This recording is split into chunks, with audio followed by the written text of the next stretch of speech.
Bueno, muchísimas gracias, doctora Ramagli, por esta excelente revisión. Y por último, en este simposio invitamos a la doctora Luisa Pombo.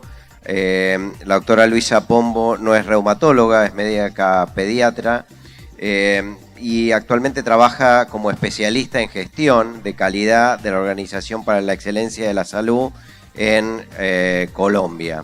Ella nos va a hablar de algunas propuestas de soluciones a toda esta problemática que se ha planteado y nos va a mostrar también algunas experiencias exitosas en 20 minutos sharp. ¿Sí? Es un reto tratar de plantear soluciones a la problemática de artritis reumatoidea en 20 minutos. Las dos conferencias anteriores creo que lograron identificar claramente el problema en estos dos focos fundamentales que son acceso y recurso humano. Plantear soluciones implica probablemente plantear soluciones de sistema, porque esta misma problemática la viven no solamente artritis, sino probablemente muchas condiciones de salud, y ha hecho pensar que el problema está en los sistemas, que realmente los sistemas de salud están en crisis, y eso hace pues que sea un poco complicado en 20 minutos poder plantear soluciones.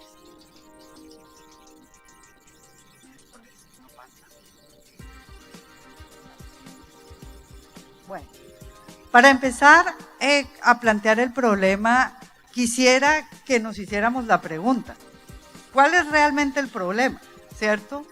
Es que hay dificultad en el acceso de los pacientes que tienen artritis reumatoide, y ese acceso difícil es al proceso de atención, a la evaluación, al diagnóstico, al tratamiento con las nuevas alternativas de medicamentos que ustedes mismos nos han mostrado hoy que la evidencia ha soportado, que tienen un impacto positivo en el control de la enfermedad. Y en el tema de recurso humano es el déficit de reumatólogos que hemos planteado en el transcurso de la mañana, o es que hay un déficit en los equipos especializados para atender y manejar el volumen de pacientes que padecen esta enfermedad. Y yo quiero avanzar un poquito la pregunta, y es que nos preguntemos, ¿qué es lo que queremos mejorar? Si yo logro mejorar el acceso de los pacientes y yo logro tener más recurso humano especializado en el proceso de artritis reumatoidea como tal, ¿cuál es el propósito? ¿Qué es lo que yo quiero mejorar? Y seguramente la respuesta es esta. Lo que realmente pretendemos mejorar es el proceso de atención. Y quiero hacerles énfasis que más que el proceso de atención es mejorar los resultados de desempeño clínico en el manejo de artritis reumatoidea. Y eso cambia un poquito la pregunta y quiero devolvérsela al auditorio. ¿Será que mejorando el acceso y mejorando el recurso humano logro mejorar los resultados de desempeño clínico en artritis reumatoide? La doctora nos dijo ya que probablemente no, ¿cierto? No es suficiente. Algo más falta, ¿cierto? Nos muestra la experiencia exitosa, Uruguay, ¿cierto? Nos muestra cómo han hecho una cantidad de cosas, han generado reformas a su sistema de salud, han generado un modelo de atención, han mejorado el acceso de los pacientes, por lo menos en el eje central, y tienen un volumen de reumatólogos adecuados, y aún no ve uno que sea suficiente. Entonces, la pregunta es, ¿dónde podemos intervenir? Y quiero traerles esta literatura que probablemente no es la literatura médica a la que estamos acostumbrados nosotros a consultar, pero que probablemente nos hace planteamientos que sí nos permiten responder a esa pregunta, y es cómo mejorar los resultados. Quiero que la revisen, es un libro bien interesante escrito por el doctor Michael Porter, es un profesional de Harvard, que nos dice, miren, sí, la salud y los sistemas de salud están en crisis. Y lo que hay que hacer es rediseñar los procesos de atención con 3 focos fundamentales. Poner en la línea de frente la atención, eso es fundamental. A veces nos quedamos atrás, nos quedamos en las políticas del sistema, nos quedamos en evaluar costos y no vemos en la línea de frente la salud. Y algo que es más importante, que es el segundo punto, que esa atención en salud esté centrada en el paciente y que el enfoque de ese rediseño de los procesos sea el primario de lo que nos hace ser médicos, de lo que nos hace ser parte de los equipos clínicos en los procesos de atención, que no son otros que prevenir, curar y aliviar el sufrimiento físico y emocional de nuestros pacientes. Esto cambia un poco el paradigma, ¿cierto? Y esta es mi propuesta de soluciones. Mi propuesta de solución es que, independientemente de cuál es el sistema de salud, logremos rediseñar los procesos de atención generando modelos de atención que aporten valor para el paciente, entendiendo valor, como nos lo plantea el doctor Michael Porter, como la obtención de los mejores resultados de salud sobre costo. Pero miren, en el denominador costo, en el numerador resultados de salud. Tuve la gran satisfacción, y eso es lo que tal vez me tiene en este simposio siendo pediatra, ¿cierto?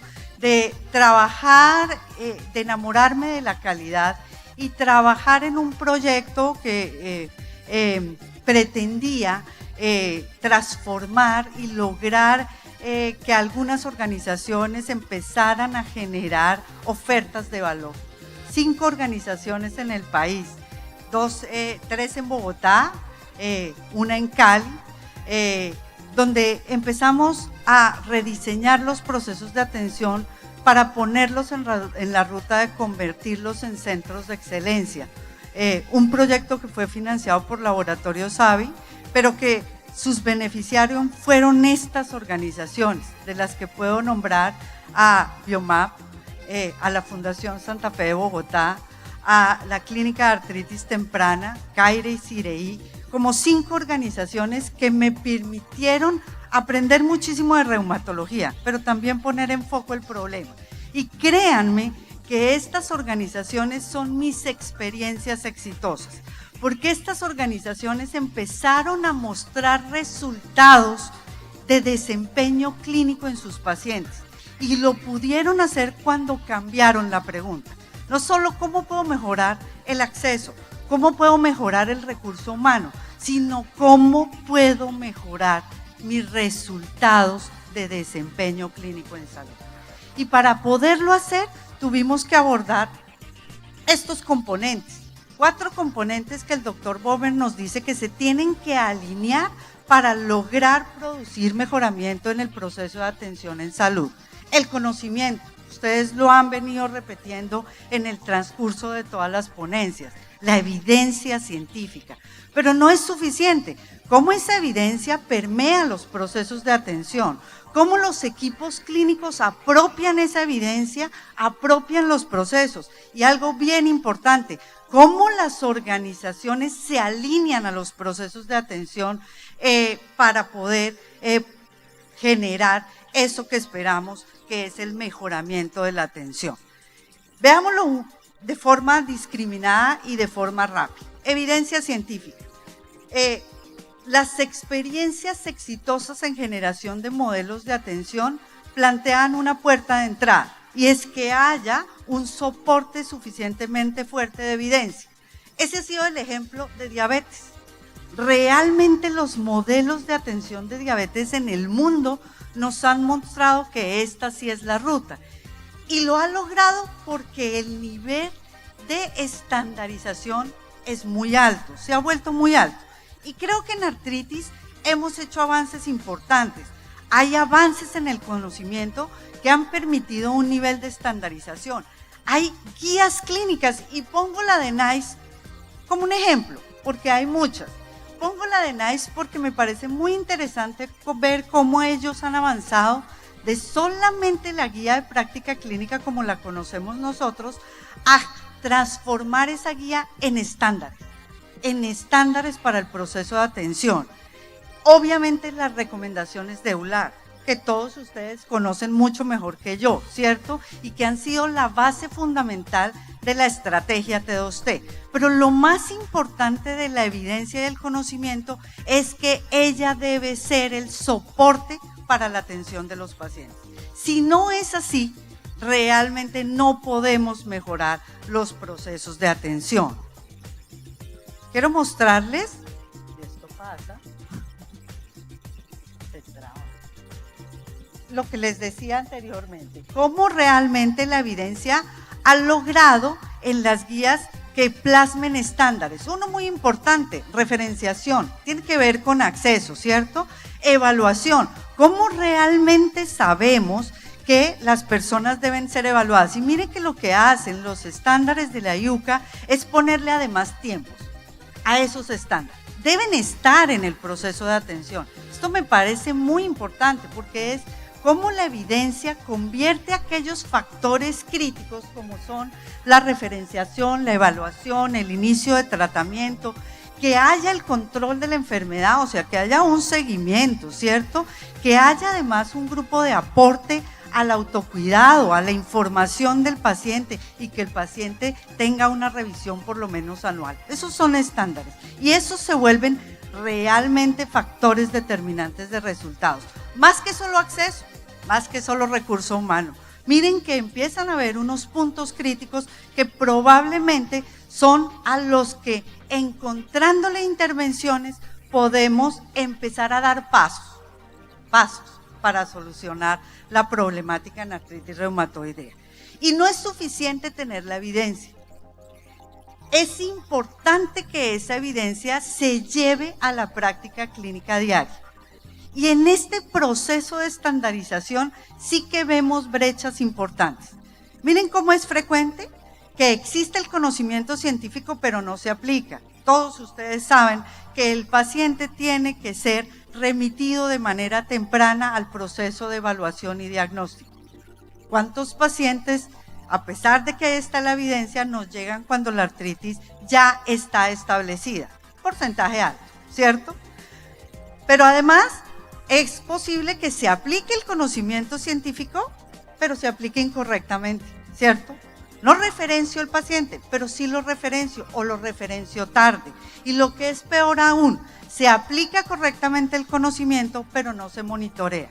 Yo lo referencié como artritis temprana, se hizo el diagnóstico, se inició el tratamiento basado en la mejor evidencia científica y el paciente se perdió, no volvió, no le hice el seguimiento. A los 3 meses tenía que verlo y no lo vi para ver cómo había sido la respuesta y no escalé el tratamiento. Resultado, el paciente progresa, ¿cierto? Entonces, es importante empezar a romper esas brechas. ¿Cómo lograr romper esas brechas? Hacerse esas preguntas es lo que probablemente en sus países, en sus organizaciones, les permita encontrar estrategias e intervenciones. Unas muy lindas, que probablemente les voy a ir comentando en el proceso de la conferencia. ¿Cómo empezar a buscar esas estrategias de intervenciones siguiendo la ruta del paciente? Lo que hay que hacer con el paciente, no solamente desde que el paciente es de ustedes, desde que ustedes como reumatólogos le hacen el diagnóstico y le inician el manejo. Fíjense que la ruta de atención empieza antes. ¿Cómo hay actividades que yo puedo hacer a nivel comunitario? ¿Cómo puedo perfilar el riesgo? ¿Cómo tengo que alinear a ese proceso de atención a los grupos de atención primaria? Estoy de acuerdo, doctora, y Bomer nos lo dice claramente. El proceso de diseño de pacientes debe empezar por atención primaria. ¿Cómo yo logro que esos médicos generales que están en las puertas de entrada logren entender qué es la artritis reumatoidea? Y no lo logro si no lo especializo. Piensen ustedes, un médico general en una puerta de entrada en un grupo o en un sistema de prestación primaria. Tiene que saber de todo, tiene que saber de artritis, tiene que saber de diabetes, tiene que saber de hipertensión, tiene que saber de embarazo, de planificación familiar, de todo. Probablemente no sabe de todo y no sabe de nada. Si yo logro como estrategia de modelo que tenga un grupo entrenado y especializado en manejar artritis, en entender que aquellos pacientes que tienen enfermedad inflamatoria persistente tienen que remitirse al proceso de evaluación y que hay criterios explícitos estandarizados para hacerlo, probablemente el flujo del paciente a través del proceso de atención sea mucho más fácil. Hay una estrategia muy linda en Inglaterra y es cómo esos grupos primarios han generado un grupo que se encarga de lo que es el eje músculo-esquelético para arrancar, ser la puerta de entrada a todo el proceso de atención de los pacientes. Rediseñar con foco en resultados, eso me parece a mí fundamental. Los resultados de desempeño clínico, teniendo en cuenta las necesidades del paciente. Y empezar a montar esos procesos teniendo en cuenta cuáles son esos objetivos de tratamiento, que es traducir las recomendaciones de lo que la evidencia muestra, ¿cierto? Los objetivos del proceso y del modelo de atención se vuelven los target del manejo de la artritis. Yo quiero mejorar el acceso, ¿cierto? Debo tener como objetivo evaluar, planear, implementar planes de tratamiento que estén basados en evidencias científicas. Mi objetivo es lograr escalar el tratamiento de forma secuencial y hacer un seguimiento adecuado del paciente, minimizar los riesgos de aparición y progresión de complicaciones en los pacientes, hacerle seguimiento a la aparición de comorbilidades y obviamente mejorar la capacidad funcional de los pacientes y mejorar la calidad de vida. Si estos son los objetivos de desempeño clínico, el rediseño del modelo de los procesos de atención debe considerar muchas intervenciones. Yo solamente voy a poner aquí algunas, pero si ustedes se hacen las preguntas, probablemente van a salir muchas más. Desde la estructura, que se cuente con reumatólogos, pero yo se los pongo de otra forma, que se cuente con equipos clínicos liderados por reumatología. Fíjense que no es solamente el reumatólogo. El reumatólogo probablemente no puede ponerse toda esa carga que nos decía el doctor Pineda esta mañana encima de sus hombros. Él necesita quien le ayude. Y si uno estandariza el proceso, puede en el proceso empezar a definir perfiles, competencias, responsabilidades de los grupos de apoyo para que toda la secuencia de actividades de cara al paciente se dé. Deben estar esos flujogramas y rutas de paciente estandarizadas. Experiencias exitosas es como de pronto la clasificación de riesgos de paciente permite hacer que los flujos sean diferentes. Como aquellos pacientes complejos, severos, que tienen comorbilidades, sí deben ser manejados probablemente en primera línea por el reumatólogo. Pero aquellos pacientes que están estables, probablemente se puedan bajar a la puerta de acceso, a un grupo especializado de un nivel inferior, pero que siguiendo unos estándares haga realmente que el proceso de atención se dé. Debe contar con herramientas para evaluar. A veces están ahí en la literatura. Se dice que se debe contar con una herramienta que permita evaluar la actividad inflamatoria. Debe estar ahí. Eso debe estandarizarse en el proceso. Debe haber programas de educación y apoyo al autocuidado, eso sí que es importante. La adherencia del paciente, una experiencia muy linda en Biomap fue esa, ver cómo el grupo de apoyo se echó en hombros realmente el proceso de adherencia y fueron los encargados de hacerle el seguimiento a todos los pacientes en el proceso de atención, definir cuándo un paciente necesitaba realmente una consulta urgente, una evaluación. Que haya historia clínica, probablemente, que haya recursos de tecnología y soporte de información que permitan que lo que está consignado en esa historia trascienda todo el equipo clínico, en todas las fases del proceso de atención. ¿Por qué no pensar, por ejemplo, en telemedicina para solucionar esas barreras de lejanía, que en Colombia son más fuertes, son todavía más fuertes. Hay regiones muy apartadas en el país donde probablemente inyectar e innovar tecnología en este aspecto puede ser una solución realmente a los resultados de desempeño clínico. Pero no es suficiente la estructura, no es suficiente, hay que avanzar en los procesos. Yo necesito que los procesos estén estandarizados para canalizar el paciente, que también haya procesos para evaluar, planear y ejecutar el plan de atención, que haya procesos para hacerle seguimiento al paciente, que además de eso se refiere el paciente a otras especialidades. Uno probablemente no puede concebir en nuestros sistemas que uno tenga una unidad integrada donde tenga no solamente al reumatólogo, sino al endocrinólogo. Y si y la artritis produce complicaciones cardiovasculares, entonces tengo que tener un cardiólogo y tengo que tener un cirujano, probablemente no. ¿Cierto? Tengo que poder establecer esas interfaces y que se cuente obviamente con apoyo y soporte en la información. Desde los procesos me parece también muy importante que haya modelos de evaluación de esos procesos. Lo que no se evalúa no mejora y no se gestiona.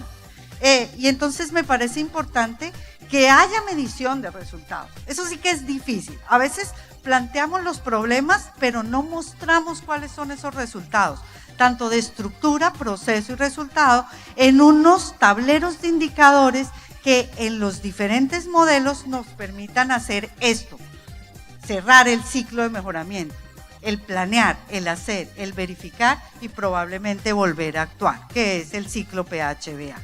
En el equipo de salud, pues ya lo hemos dicho todo, ¿cierto? Cómo realmente tenemos un equipo multidisciplinario, hay un modelo que lo llama transdisciplinario, ¿cierto? Donde las personas entienden el proceso y ejecutan ese proceso de atención.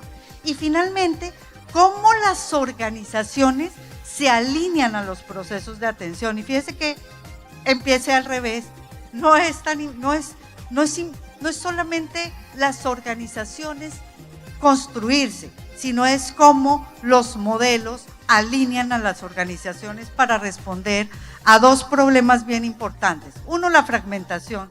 Ahí se ve claramente lo que pasa probablemente en nuestro sistema y probablemente en otros. Cómo el ciclo de atención del paciente es abordado por múltiples actores. El asegurador, los consultorios, las urgencias. Y miren ustedes cómo los escenarios de atención a los que se tiene que ver enfrentado el paciente son múltiples. Tiene que ir a urgencias, tiene que ir a hospitalización, tiene que ir a cirugía, tiene que ir al laboratorio, a imágenes, a terapias, a apoyo. Cómo realmente lo que pretende un modelo de atención, que esta es la definición, es lograr que todos los diferentes componentes de la prestación de servicios interactúen para garantizar los mejores resultados. Y esto implica evidencia científica para soportar, pero esto implica también coordinar escenarios. Y lo más importante es que los modelos tengan un enfoque centrado en el paciente, que se dirijan a un ciclo completo de atención. Esa es el planteamiento. Y finalmente, teniendo en cuenta que la artritis es una enfermedad crónica, mostrarles cómo los modelos de gestión de crónicos que se basan en este grafiquito que ustedes ven acá, que ha sido apocado por el doctor Wagner, pues nos da realmente ideas de cómo hacer. Para poder manejar una enfermedad crónica, yo tengo que trabajar e intervenir la comunidad. Yo tengo que intervenir el sistema macro, políticas, comunidad, paciente, familia, las organizaciones del sistema, desde la atención primaria, desde los segundos y terceros niveles y obviamente contando con un equipo de salud preparado y proactivo y alineado.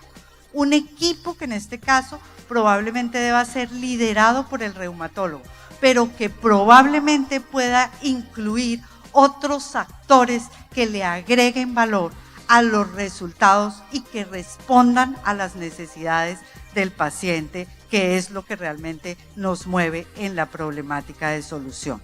El tiempo se agota, y creo que eso era lo que tenía que decirles. Más que mostrarles experiencias, dejarles muchas preguntas. Hay mucho por hacer y creo que enfocarse en procesos y en calidad es lo que probablemente los va a hacer a ustedes como equipo de reumatología innovar y empezar a mostrarnos realmente experiencias exitosas, pero con resultados tangibles de desempeño clínico. Muchas gracias. Bueno, muchísimas gracias, doctora Pombo, por esta excelente conferencia.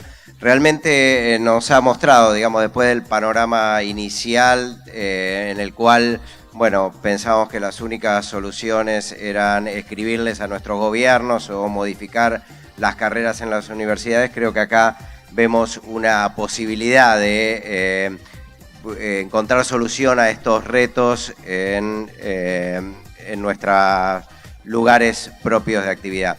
Lamentablemente, porque nos hemos excedido en el tiempo, si bien también nos entregaron un poco tarde, pero bueno, vamos a tener que cortar la mesa redonda. Pero hoy a la tarde hay un en el simposio relacionado con centros de excelencia, creo que se va a tocar estos temas y estamos seguros que la doctora Pombo también va a estar ahí para poder contestar preguntas junto con Carlos y la doctora. Así que, bueno, muchas gracias por su atención y a las 11 los esperamos acá en el simposio. Y tenemos un anuncio. Bueno, como anuncio, les recordamos a todos los presentes del acto la clausura del primer curso de revisión en reumatología, hoy viernes 17 en el salón principal del Country Club, y a la cena que se servirá a continuación habrá brindis del presidente. Esperamos la asistencia de todos. Ayer tuvimos una velada de inauguración excelente, hoy no será la excepción.